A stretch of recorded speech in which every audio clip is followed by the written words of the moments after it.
Lord, be with us today like you were with the travelers on that road to Emmaus. Amen. Our psalm today. We sang today, I want to walk as a child of the light. I want to follow Jesus. Sometimes it's not quite as easy as it sounds, is it? I have a story about a friend of mine. I started to tell this a little bit last week during announcements. Reverend David Peters. He was a Marine. He enlisted very young. And when he got out after his 4-year tour, he followed the call to the priesthood. And in that call, he realized that he wanted to serve his brothers and sisters in uniform. So he put that uniform back on. This time he went into the Army. So he became an Army chaplain. Soon after he put on the uniform, he found himself in Afghanistan. And in Afghanistan, he saw things. He had to do things, and he had to stand by, allow things to happen that broke him. He would give last rites to people that were in his parish, friends, people he had seen just the day before. He dealt with soldiers and sailors and Marines who had broken spirits and didn't quite know it. When he came home from Afghanistan, he found himself at the VA, and he was serving in the amputee ward. And he tells the story of just holding on by his fingernails, needing to be preached to just as much as they needed him to preach to them. So what does this have to do with the road to Emmaus?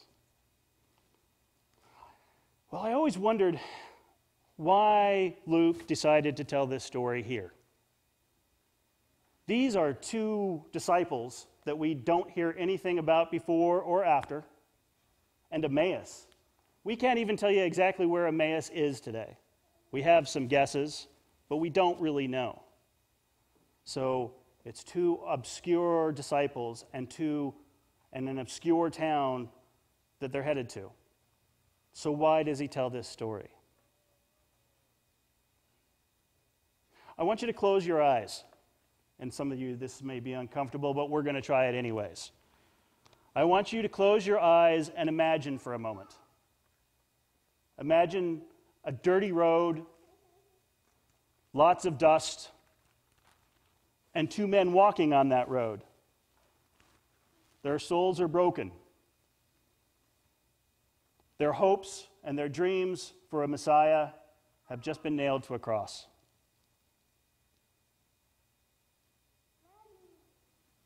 Now, on that same day, two of them were going to a village called Emmaus, about 7 miles from Jerusalem, and talking with each other about these things that had happened. While they were walking, discussing, Jesus himself came near and went with them. But their eyes were kept from recognizing him. Now imagine yourself as one of those disciples. Do you recognize Jesus? If not, what's keeping you from recognizing Jesus? Open your eyes. Actually, at the 8 o'clock, I forgot to tell everybody to open their eyes again, and I just kept on preaching.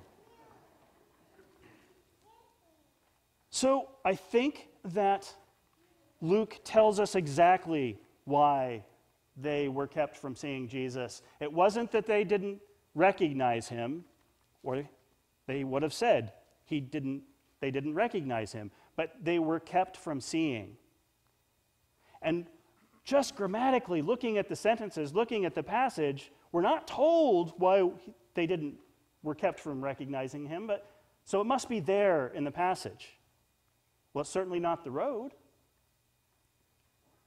And I don't think it was Jesus. But they were walking and talking about things that had happened to them.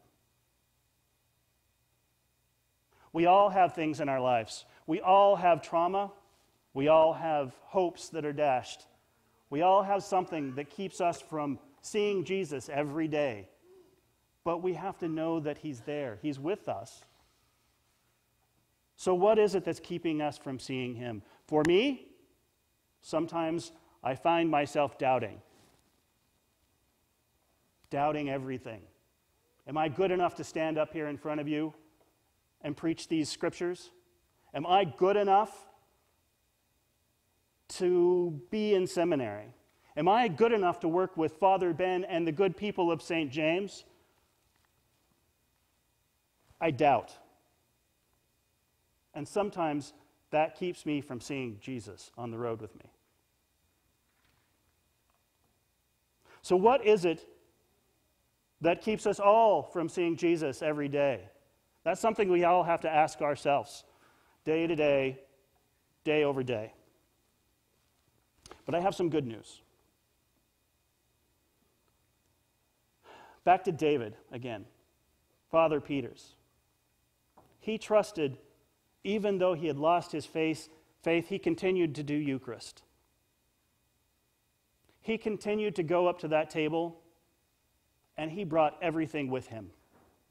His doubts, his fear, his pain, he brought it to the table. When I was first thinking about this sermon, I was going to say something like, how do we go up to that table and not bring all of our stuff with us, right? Maybe we need to put it down when we go up to that table. That's just false. God doesn't love us in spite of our faults, in spite of our doubts. He loves us because of our faults. So all of that, pick it up. Bring it up to the table with you. We're getting ready to have a baptism. I love these services. We remember today that we are Christians. We'll all take our baptismal covenant, and we have to take it seriously. And Eucharist is just a continuation of our baptism. So, when you come up to the table today, pick it up and bring it up. Amen.